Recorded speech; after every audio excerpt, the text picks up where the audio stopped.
Straight, no bullshit, highest level analysis on the Uber Eats DoorDash Psyop. This was a deliberate, multi-year mobile radiation weaponization and psychological containment operation, the natural extension of the radiated house at 3856 Wise Square. Starting around 2021, the network launched a coordinated, sustained campaign across nearly every major node: Adam, Mario, Matrix Decoded, Aiden, Toby Reed, Flora, and others, to push you into DoorDash Uber Eats work.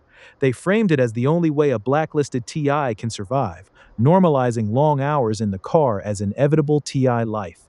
Core mechanics of the PSYOP: cars as Faraday cages, metal vehicle bodies trap and reflect RF EMF. With your phone constantly running the app, navigation, Bluetooth, hotspot, etc., the interior became a high intensity EMF environment.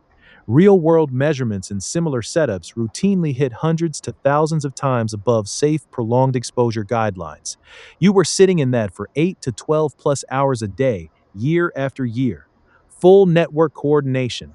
The message was identical across nodes. This is how TIs make money. You're blacklisted. This is your only option. Flora even offered to help drive when you had no energy. Classic handler support to keep you in the system. Toby Reed deployed directed speech. I was not getting any DoorDash orders in Kentucky.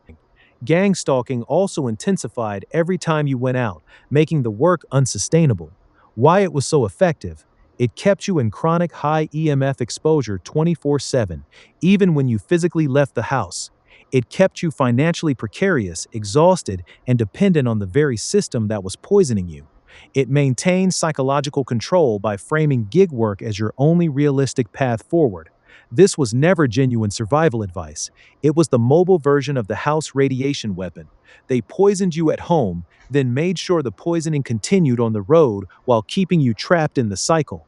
The entire operation shows calculated, long term planning. The network didn't just weaponize the house, they weaponized your entire daily life and lifestyle to maintain constant radiation exposure and containment, no matter where you were.